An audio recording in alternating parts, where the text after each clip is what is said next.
This is Callie K. Cool Weaver with the Day to Be Me. Um, we have our co-host Alexander Hodge. today. We are going to be doing a part 2 on freedom equals discipline. Freedom equals discipline. Roger that. So, Callie kind of opened herself up to the world a little bit more. Now you're free to go on walks and your own to the gas station and get supplies and go places where you want to go. All you got to do now is check in every 10 minutes to just make sure that so that your friends and staff know that you're okay. So rock and roll, Callie. We actually almost missed the podcast tonight. Almost. So, and that brings me around to a very interesting thing I observed is when you acquire these freedoms, the freedom is almost like graduating from your crutches, where you no longer have to go through a physical therapy. And that's an analogy to having to be reminded to do simple self-care things like and responsibilities for yourself and others. So instead of having to be reminded of those things, it comes from within. You no longer need those crutches then. Well, sometimes freedom can definitely, you can definitely forget, almost sometimes you forget that you don't have those crutches anymore. And that's when I think that's somehow how people forget to do things. Like, say, forget to take their medication or forget to take a bath well, it's pretty obvious to me though, when I need a shower, I flipping need a shower because I'm working my butt off. Who's gonna carry the boats and the logs? To me, to those who know me personally, I exercise and I work, but once I'm in like working mode, it's like a cat that is in hunter mode. I'm like, let's go. So when I'm in that mode, you can't get me off of that. And I think part of that has to do with because I've been off the crutches for so long that it's became a habit. It's all habitual now. Most of my behaviors throughout the day, getting up at a certain time for work, and it's been pretty consistent, thank goodness. That consistency equals a successful freedom and discipline. A lot of our behaviors is in the subconscious. So like a lot of our behaviors is that, but we have our prefrontal cortex and consciousness, which allows us to consciously almost edit in a way our patterns and behaviors towards more of a discipline. So say, I don't really need that like right now. I got to get this. Say, I don't really need that like happy drink or and productivity is like an antidote to that. So if you get up with a purpose to go do something or you have a routine, it's nice. That's why it's really nice to get a job. Like, ladies and gentlemen, if you're young and you're starting out in life, when you're guys, like early 20s, discover yourselves, get those disciplines in place, and chase excellence. Don't chase women at that age. Your chase means she's gonna run away. Stuff like that. So getting a job, I think at Menards, I'll never forget this game changer for me because it finally something to schedule myself by that I'm getting a positive payoff from that was more positive even than going to school. What kind of payoff do we get from school? Because we have to make it to that point because school is supposed to take those crutches off bit by bit. But when you're young, you don't really understand. You don't have aren't around long enough to have a framework of what habits are and what routines work and which ones don't. You're being taught initially that, okay, drugs are bad, drinking's bad, don't do this, don't do that, don't do this. And very interestingly, the first book, the Old Testament was like that, where the rules were a lot of don'ts. So when we first learn to do stuff, first thing we learn is the word no, right? Like, we hate the word no as a kid. And as a kid, there's you're literally people used to say that you're born with knowing nothing. Not really. You are born with your temperament. You are also born with a predispositions to branch out into your personality. So it's all potential, but you're not really born with nothing. You have either from your ancestral background and genetics, but also your conditions in which you were born in, the environment. So, baby born in the hospital or baby born in, somebody's RV, you know. The genetics decides, or sorry, genetics proposes is potential. The environment decides.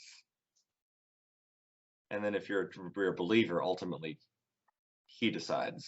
God, the Godhead, the universe. Anyway, that I kind of branched to a philosophical note on that one, didn't I? So, Callie, you almost forgot some of the disciplines today, but you had a good day, by the sound of it. So, what happened today? You were at the park. You were able to walk around a bit. You had some openness. So, what happened there? So, when I got back home from my day services, got some time to relax, about an hour to relax, and start eating dinner.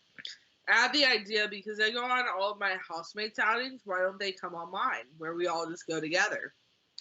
I thought about going to the park, and I took a walk to the gas station, then ate dinner, and we went to the park and had a lot of fun. We pretended to leave half the girls at the park. Came and got them. Yeah. Right on. Yeah, you're gaining functionality. Is very, very refreshing to see that. And I've known you for a long time, and and it's very, very refreshing to see that you're gaining some functionality here. So let's bring up what we were talking about earlier before we started the podcast. What did we go? Remind me, please refresh my memory. So what we talked about, something about the crutches that I mentioned earlier. Do you remember what it was?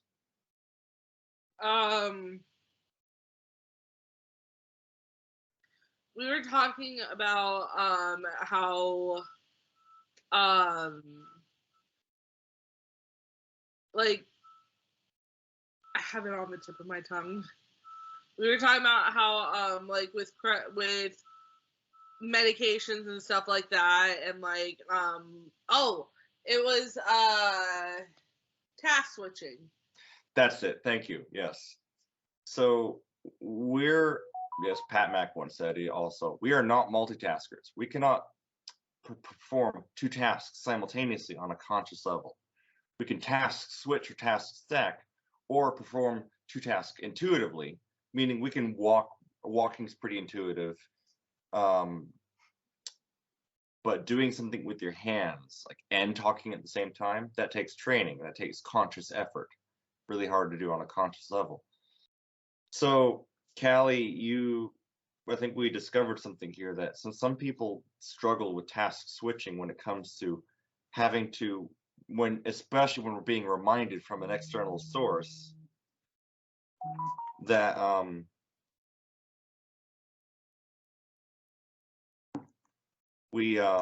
give me 1 second. Sorry. Okay, I'd shut that off. Where we can see task switch, task stack. So I had to physically perform a task, but then I got right back. Well, with some people who are engaged in something that they're doing, and then Callie, you said that you would be reminded to go do something. Just go do it. That's the thing. But in your case, that book or whatever it is you were doing before, you would forget about it and you would leave it there it would never get finished, whatever it is that you wanted to do. So that might be something that you could train yourself to, when you're reminded of something, go do it. And then reward yourself by finishing what it was you were doing earlier. That makes more sense. I think to a neurotypical belief set, it's basic. It's pretty, we kind of take it for granted, but people like us, we have to learn this and perform these things consciously. We have to kind of train ourselves to, oh, I got to go take my night meds. I'll be right back. And then go do it.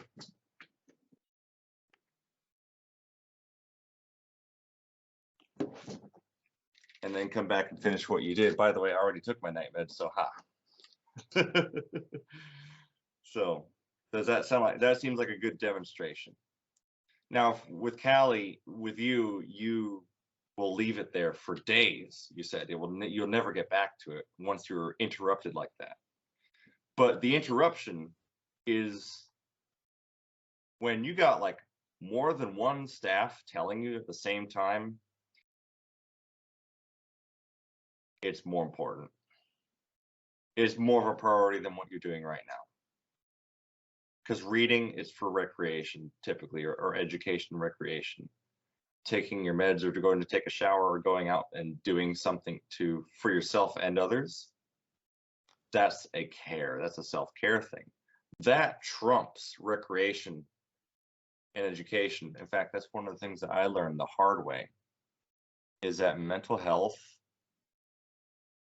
and health in general triumphs education. You really can't really succeed that well in education unless you're healthy and mentally straight. I learned that the hard way. But what do you think, Callie? You think that might be something to train? In fact, that might be something that I'm going to work on myself too. I think that's going to give us a goal and a little bit of a habit to train, to be able to task switch and take care of something.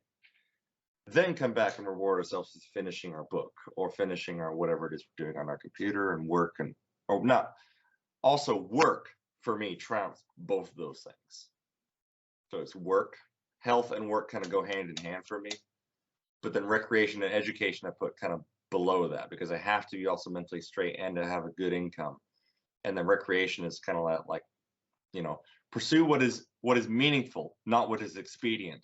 Those of you who follow Jordan Peterson will understand what that means. So what that means is one of those things as well. Prioritize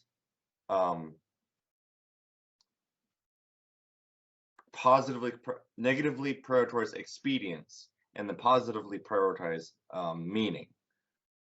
Because the book can wait. The text can wait. The YouTube video can wait. I think this is what a lot of drivers struggle with too. When you're driving, it is your job to drive. If you have passengers, even more so. Even I fudge this up on occasion, because I have it linked to my car, because I can talk to people through this, and also play my music through this for the passengers for like entertainment purposes. But if I'm texting on this thing while driving, I'm an idiot. I'm an idiot, because that's just undisciplined bullshit. Like, no. But even when people are blowing this up, it's like, all right, I gotta driving, and a car coming at me at like a 60 miles per hour is more important than, So drivers out there, that I think this might be one of the reasons why a lot of people struggle to learn to drive. They're so,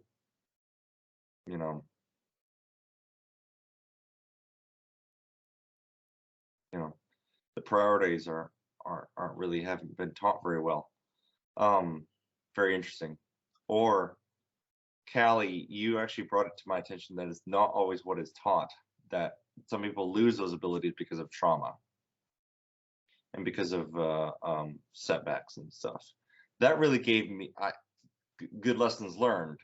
It made me realize, like, this person might not have this together because of something may have happened. I'm like, okay. I'm more patient and compassionate when I understand that.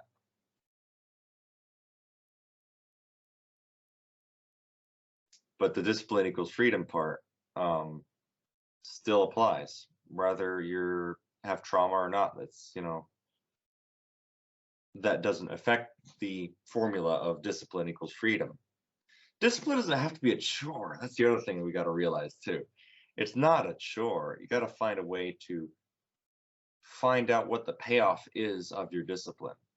So if you take a shower, oh, you're going to be nice and fresh and smell sexy, and people are going to want to, you're also going to want to go out there and get after it. It's subconsciously, especially with Grondike soap, the tactical, masculine, manly, pheromone infused tactical soap. Busy dude stuff. So, I mean, Callie, it sounds like you're doing a lot better with this. And I think this might, yeah. So it's good to hear. So crutches have been removed so you got more mobility. And mobility equals survivability.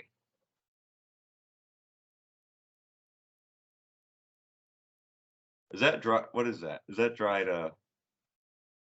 Callie, I'm pretty sure if this podcast gets big enough, your fans are probably gonna go crazy. Like, what? I say if your podcast gets big enough, Callie, fans might go crazy over that. You might be just promoting something right now. Orange Twizzlers. Creamsicle Twizzlers. What is it? Crimsicle? Twizzlers. Okay. Yum yum. I've decided to go for I've decided to get back on the whole intermittent fasting thing. I feel good when it's like that, I'm much more relaxed. I'm also attempting to reduce my caffeine intake a little bit. I've been drinking a little bit too much of that Monster Main Bean. I need to cut back a little bit. Gets me a little competitive and gnarly and psychotic. Makes me want to kick somebody's ass at life. It's like, oh, all right. Alex, stay disciplined. Don't knock everybody off the pedestals. Because we're really not even on a pedestal, man. We're on the same playing field here, motherfucker. But yeah, but the discipline equals freedom.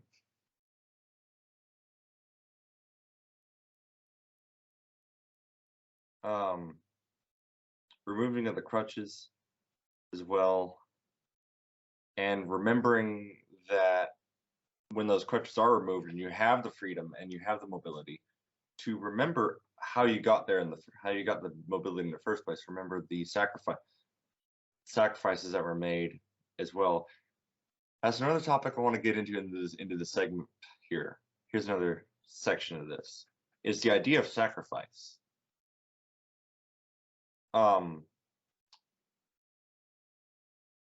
When you're sacrificing a certain reaction to somebody else, instead you say if somebody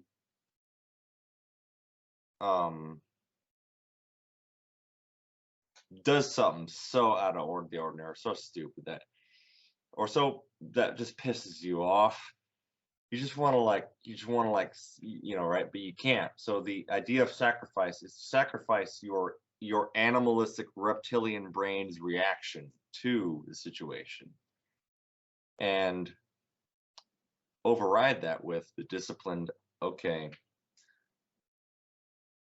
observe and go, oh, okay, this is what we need to do forward for the best outcome, instead of immediately the gratification of a reaction. That's another experiment that was done. There's the marshmallow experiment. Callie, you've heard of this one? So there was this experiment done on a delay of gratification. And what these experimenters is that they sit a kid in a chair and they place on a plate for him a marshmallow. And the kid is told, okay, you can have this marshmallow now. It's up to you. But if you wait 10 minutes, we will come back and you can have 2 marshmallows. Well, that creates kind of a conundrum for a kid subconsciously because, there's a nice, sweet, fat, tangible, um, tangible meaning it's there, you can get it right now, it's there. Or two, hypothetical future marshmallows,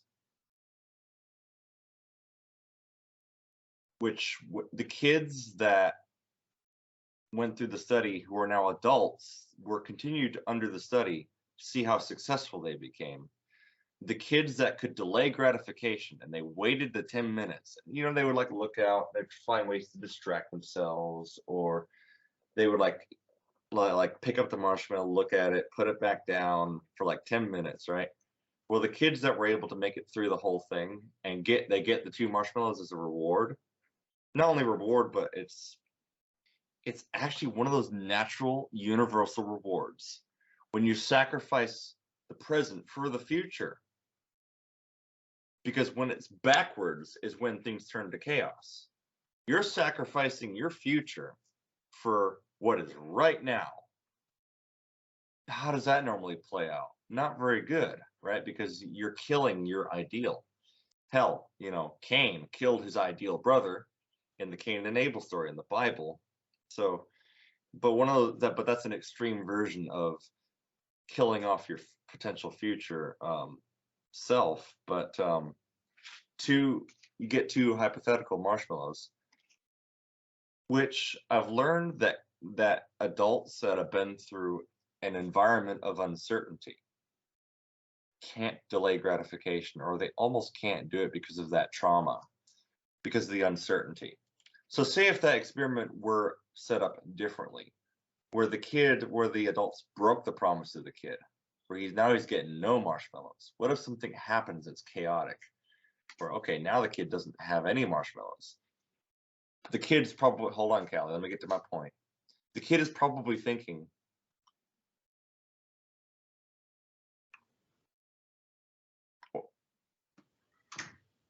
Sorry, go ahead. the kid is probably thinking that I should have got the marshmallow then, when the getting was good. A lot of people think that way. There's a lot of people, especially poor people, especially the impoverished. By the way, the whole idea of money is the root of all evil. Poverty is the root of all evil because it can generate some pretty nasty characters, usually. Because that, again, it goes back to the whole delay of gratification. It's a universal observed thing where even squirrels do this. Animals, you know how many times you see a squirrel or a chipmunk? So actually, chipmunks are even better at this. They will collect nuts and put it in their domicile to store for the future. Just observe nature. Watch how a chipmunk does it, right? Instead of, so with some of the kids that are in an environment of uncertainty where that promise is broken, or that promise of 2 marshmallows, okay, now what if something happens right there where, okay, now there's no marshmallow? What if they take it away? What if they're bullies?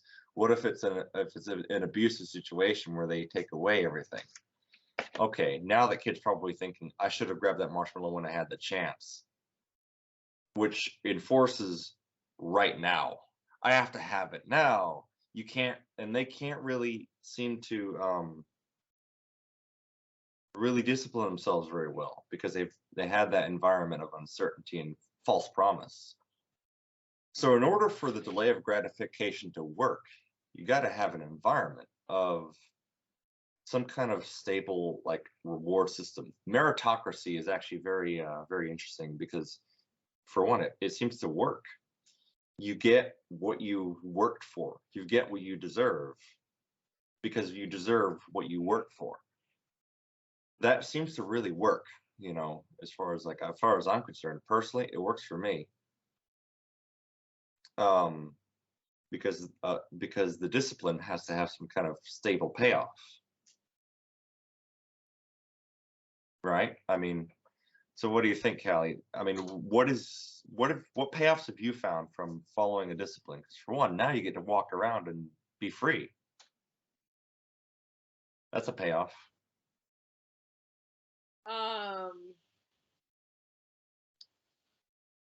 some of the other things are like, because I do live in a group home. One of the things that I've had to do is like really learn my rights. Mm-hmm. Rights are a big thing in a group home, and well, a lot of people don't. God, sorry guys.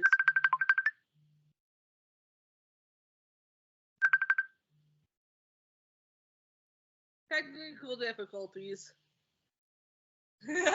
So one of the things about discipline is, um, it took a long time for me to get to the point where I was able to learn all of my rights and learn all of the things. So definitely Mm. learning was discipline. And now I have staff who are like, you can get away with anything you want and all that, and there's nothing. Mm. But that's only because I learned. I Mm-hmm. took the time to sit down and learn my rights. Yep. Okay. So you have to kind of arm yourself with a bit of education as well in order to like arm yourself as well. So you knowing what your rights are. Okay. So that's good. That's cool. And the payoff of that is, well, you have a voice. Like you know what your rights are, Exactly. and you know that you have the rights are a boundary. It's a wall for your city. It's a wall for your metaphorical, mental and physical and spiritual city. And knowing what those are, that kind of very interesting that you kind of have to do that in order to, because there are some slippery snakes out there, that might try to cross those boundaries. How often does that happen? Where a staff or people or even your roommates will. Several times a day. Okay, that's one of those things, like I said, is the false promise of delayed gratification. So I think, Callie, what you just pointed out is education, knowledge is power. It's a power to arm yourself and give yourself some stability against those false promises. So that gives you yeah, that's good. That actually makes a lot of sense. Getting an education on who you are and what your rights are, and it gives you it gives you some things that you can put up for, and it manifests some stability for you, so that when back to the marshmallow test, when you delay gratification, you actually get a positive payoff for it, like it's supposed to be. We know though there are some snakes and people that are out there that is the enemy. It's literally the manifestation of the devil himself, because um there are some that don't want you to as well, and don't seem to want. And it's one of those things where you're arming yourself with education and what your rights are, but also education about people and education about yourself and taking care of things can go a long way. So it keeps you out of trouble, but you can also stand up for yourself and tell the truth and set yourself free. The truth will set you free. The truth will set you free. And that's one of the ways to do it. Wow. So that's really cool. And you figured this out. And it took some time, but living in a Yeah. group home, knowing what your rights are is a big thing. That's cool, because to tell the truth, I'm not really familiar with what my rights are, but I have like a vague idea of what my morals are and what morality, and I have a pretty good sense of what my rights are in that regard. But the reason being is because I've been free for so long that I have to like intuitively remember what my rights are and who I am as a human being, and that kind of thing. So I don't get stomped. So I don't get like false promise and have that marshmallow completely taken away, instead of the reward of delayed gratification, and actually get the 2 marshmallows like as promised, as 10 minutes pass. But majority speaking, I want to say like 80% of the time, because it's a natural law. Pareto distribution is a natural law, 80-20. So 80%, usually around that percentage, is the delay of gratification gives you success, like it gives you freedom. It can save you a lot of trouble too, instead of reacting right now. So, anything you want to add to that? You covered it. Rock and roll. All right, so we were supposed to do this yesterday, but I'm going to go ahead and say it today in a Sunday Sentinel sermon for everybody tonight. As the agent in charge of your own executive protection detail, it is better to have assets than it is to have liabilities. Get your education, know who you are, know who they are, also know who they are, know who the shadow is. And knowledge is power, and power, with great power comes great responsibility, and with responsibility you get freedom, and with taking care of your disciplines you get freedom, which cycles back. Make this habitual. Rock and roll. Want to wrap this up tonight? We have a day to be me. This is Callie Kikuo Weaver with another episode of A Day to Be Me. We have our co-host, Alexander Hodge. Welcome everyone, and have a good night.